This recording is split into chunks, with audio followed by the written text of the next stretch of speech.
Hi scorpions, welcome back to my channel. आज हम आपके लिए अक्टूबर 2024 के रीडिंग्स कंक्लूड करने जा रहे हैं। आगे बढ़ते हैं रीडिंग में और देखते हैं क्या एनर्जीज हैं आपके लिए, यूनिवर्स ने क्या भेजा है आपके लिए। तो चलिए, एक ही कार्ड है हमारे लिए, हमारे पास आपके लिए। एक आपका रिलेशनशिप डेक से कार्ड है। हमारे पास 4 टी लीफ एरिया से भी कार्ड्स हैं, और बिफोर एंड आफ्टर टैरो से कार्ड्स लिए हैं। उसके अलावा राइडर डेक से हमने कुछ कार्ड्स लिए हैं यहाँ पर, जो हर एक वीक को आपके रिप्रेजेंट करते हैं। शफल करेंगे, देखेंगे कहीं अगर हमें क्लैरिफिकेशन की ज़रूरत होगी तो हम ज़रूर क्लैरिफाई करेंगे। आगे बढ़ते हैं आपकी रीडिंग के साथ। पहला जो कार्ड है आपका scorpion, that is a card of spirit, vast universe. कहाँ कनेक्ट करना चाहते हैं स्कॉर्पियंस आप? मिस्टीरियस है साइन, और जैसे जिस तरह से स्कॉर्पियंस मिस्टीरियस होते हैं उसी तरीके से मिस्ट्री के अंदर बहुत ज़्यादा इन्वॉल्व होते हैं। स्पिरिचुअल वर्ल्ड में आपकी इंटरेस्ट बढ़ती जा रही है।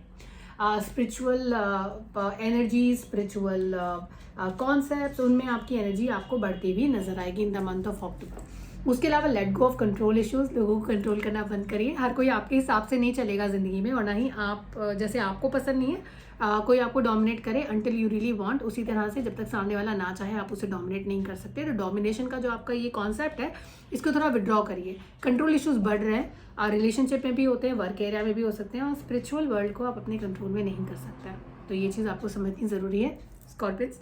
आगे बढ़ते हैं पहले कार्ड के साथ। पहले वीक का जो कार्ड है वो है कार्ड 6 ऑफ पेंटिकल्स का। पॉजिटिव कार्ड है। ऐसे सिचुएशन में पहुंचना चाहते थे, ऐसे स्टेटस पे पहुंचना चाहते थे ज़िंदगी में जहां पर आपको लगे कि आप जो चाहें ले सकते हैं। फाइनेंसेस की कोई कोई चिंता नहीं है। Financially you wanted to be so independent कि कभी भी कोई आपके पास आए वो खाली हाथ ना जाए। अगर आप रियली उसकी हेल्प करना चाहते हैं तो आप उस सिचुएशन में हो। ऐसा हो सकता है लोग आपको रीच आउट करें इस मंथ में आपकी मदद के लिए। You are in that situation, अगर करना चाहें तो बेशक कर सकते हैं। कोई ऐसा प्लान, कोई ऐसा फाइनेंशियल इन्वेस्टमेंट जिसकी आप रिटर्न्स का वेट कर रहे थे, वो आपको वैसे एक्सपेक्टेड रिटर्न्स देने के काफ़ी करीब है। तो वेट करते रहिए, विड्रॉ मत करिएगा कोई भी पॉलिसी, कोई भी इन्वेस्टमेंट, क्योंकि उसके रिजल्ट्स आपके इच्छा के अनुसार जैसे आप चाहते थे वैसे आपको मिलने वाले हैं बहुत जल्द। और हो सकता है थोड़ा सा बोनस भी साथ में आ जाए। Okay, so that's there. पहला जो टी लीफ कार्ड है बास्केट का कार्ड है। रिकॉग्निशन, रिवॉर्ड एंड मेरिट का कार्ड है। देखिए, मैंने आपसे बोला कि आप प्लीज़ कुछ विड्रॉ मत करिएगा। ये मंथ आपके लिए रिकॉग्निशन लेकर आएगा, रिवॉर्ड्स लेकर आएगा आपकी काबिलियत के बेसिस पर। ये किस्मत का खेल नहीं है, ये मेहनत का खेल है। तो आपने मेहनत की है तो आपको मिल रहा है, और आपके मेरिट का जो आपको रिवॉर्ड है वो इस मंथ में आप एक्सपेक्ट कर सकते हैं। सो आगे बढ़ते हैं। बहुत अच्छे कार्ड हैं स्कॉर्पियंस के लिए।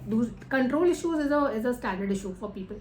सेकेंड वीक में मुझे ऐसा लगता है ओवर थिंकिंग कार्ड्स के अंदर बहुत ज़्यादा एक्टिव है। तो जो नहीं सोचना चाहिए और जो आपको नहीं करना चाहिए, या जिस चीज़ की कोई वैल्यू ही नहीं है लाइफ के अंदर, जो आएगा भी नहीं करेगा भी नहीं, उन चीज़ों पर आप जो है बहुत ज़्यादा फोकस करने वाले हैं। अच्छा, दूसरी जो एक कार्ड के अंदर चीज़ है, और मैं इससे पहले कि इसको फ्लिप करूँ मैं आपका टी लीफ कार्ड भी देखना चाहती हूँ। Kangaroo, unsettled time, need to plan ahead.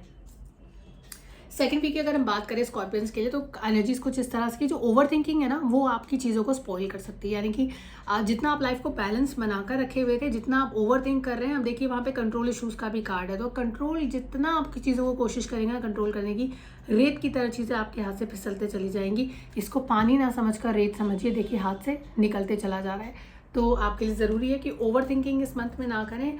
जो चीज़ें एग्जिस्ट ही नहीं करती हैं उनको अपनी लाइफ के अंदर मैनिफेस्ट ना करें स्कॉर्पियंस। ये बहुत ज़रूरी है आपके लिए। और ये चीज़ें आपको थोड़ा सा अनसेटल्ड, डिससेटिस्फाइड काइंड ऑफ से फीलिंग जो है सेकेंड वीक में देकर जाएंगे। तो इतना मत सोचिए, ओवर थिंकिंग मत करिए। थर्ड वीक की अगर हम बात करें स्कॉर्पियंस के लिए, तो थर्ड वीक की जो एनर्जीज हैं वो थर्ड वीक की एनर्जीज जो हैं, मैं अभी भी सेकंड वीक पर थोड़ा सा अटकी हुई हूँ, क्योंकि मुझे लगता है कि सेकंड वीक को ना क्लैरिफिकेशन की ज़रूरत है थोड़ी सी। तो क्लैरिफाई करते हैं। कन्फ्यूजन में क्यों रहना है, व्हेन वी कैन क्लैरिफाई, तो क्लैरिफाई कर लेते हैं। ऐसी क्या चीज़ है, ऐसी क्या चीज़ें हैं, ऐसे क्या मैसेजेस हैं जो हमें सेकंड वीक में ध्यान रखने हैं, क्योंकि यहाँ पर किंग ऑफ कप्स की प्रेजेंस है। क्या मैसेज हमें देने के लिए आए किंग ऑफ कप्स, क्विकली देखते हैं। मुझे okay okay okay okay so I will, okay let me just flip it a bit and then just shuffle it more. I somehow don't feel कि अभी कार्ड पुल करने का टाइम आया है। मुझे लगता है ये कार्ड आपके लिए बना है। प्लेसमेंट है किंग के ऊपर, देखते हैं क्या मैसेज है किंग का आपके लिए।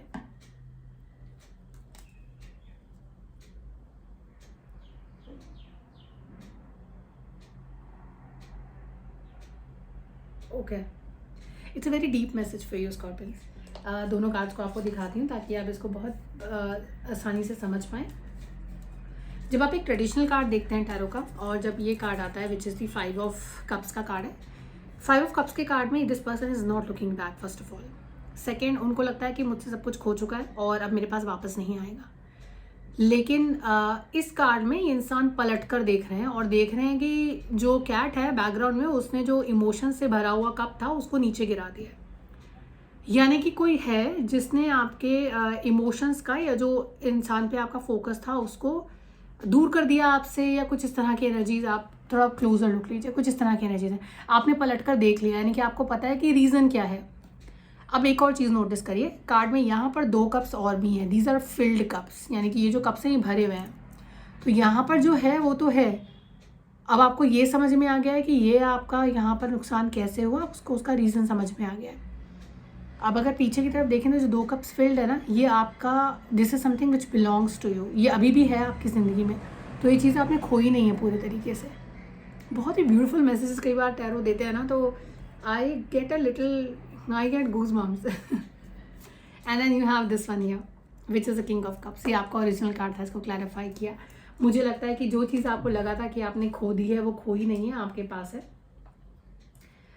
there's still life in that, there's something which is there। और एक और डीप मैसेज मुझे समझ में आता है, oh my god, how could I miss this। एक और मैसेज जो मुझे समझ में आता है कार्ड्स में कि जो कप्स आपको लगे थे ना खाली है, इनमें कुछ नहीं है, किसी एक इंस्टेंस से, किसी एक किसी एक वजह से, या किसी एक गलती से किसी की, आपको समझ में आ गया कि अभी भी काफ़ी कुछ बाकी था यहाँ पर। ओके, सो अगर किसी रिलेशनशिप से हताश हो गए, आपको लगता है कि अब उसमें कुछ नहीं बचा है, एक बार पलट कर देखिए, मुझे लगता है कि वहाँ अभी भी काफ़ी कुछ बचा है। थर्ड वीक की तरफ मूव कर रहा है। थर्ड वीक में नाइट ऑफ पेंटिकल्स का कार्ड है, नाइट ऑफ पेंटिकल आते हैं बोल्स के साथ, plenty of material things are coming your way. 10 का कार्ड है सबसे पहले तो। 10 का कार्ड है मतलब कि एक साइकिल खत्म हो गई है, एक जो फेज था लाइफ का जो कि अब आपको सर्व नहीं कर रहा था, ज़रूरत नहीं थी, बहुत लंबे समय से चल रहा था, that phase is ending. Third week is the phase जब आपको लगेगा कि ये चीज़ें अब ख़त्म होती आ रही हैं, अब चीज़ें ख़त्म हो गई हैं।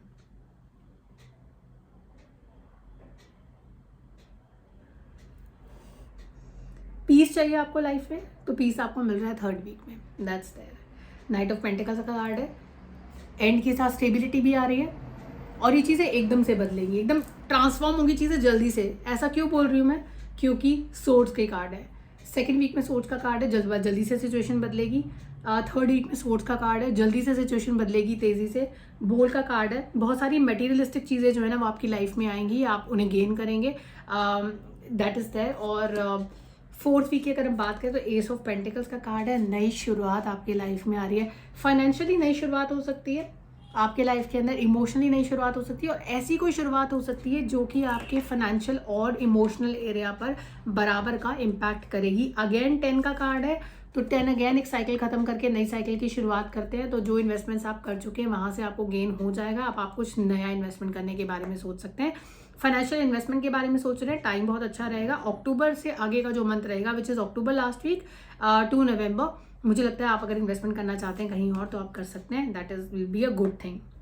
कोई शॉर्ट जर्नी भी है कार्ड्स में, तो ऐसा हो सकता है कि किसी छोटी जर्नी पर आप जाएं, किसी कोई ट्रैवल हो सकता है कार्ड्स पे, जो आपको ट्रैवल करना पड़ सकता है किसी शॉर्ट टर्म जगह पर, दैट इज़ ऑल्सो देयर। कुछ की मैसेजेस जो स्कॉर्पियंस के लिए इस रीडिंग में, पहला कंट्रोल इश्यूज को लेट गो करिए, आप लोगों को कंट्रोल नहीं कर सकते हैं ज़िंदगी में, कोई भी चीज़ आपके हिसाब से नहीं चलती है, it is all driven either by the universe और बाय योर कर्मास। सो आप कंट्रोल किसी चीज़ को नहीं कर सकते। अगर आपको लगता है आप किसी चीज़ को कंट्रोल कर रहे हैं then you are wrong. Second, आपको ओवर थिंकिंग रोकनी पड़ेगी, कुछ चीज़ें जो आपको लगता था बिल्कुल ख़त्म हो गई हैं, आपको वहाँ से कुछ शुरुआत हो सकती है, नया जॉब असाइनमेंट मिल सकता है, नया रिलेशनशिप हो सकता है, नया इन्वेस्टमेंट भी हो सकता है। सो ये जो शॉर्ट जर्नी पर आप जाएंगे, हो सकता है आप कहीं पर जाएं, कोई प्रोजेक्ट आपको पसंद आ जाए, आप वहाँ इन्वेस्ट करना चाहें, तो ये वाली चीज़ भी हो सकती है कार्ड्स में। It's pretty much possible here. बहुत ही ब्यूटीफुल कार्ड हैं आपके लिए इस मंथ में। अपना ध्यान रखिए, अपने परिवार का ध्यान रखिए, खुश रहिए स्कॉर्पियंस। हम अगले महीने फिर मिलेंगे आपसे नवंबर 2024 के रीडिंग्स के साथ। तब तक take care and God bless you. Bye bye.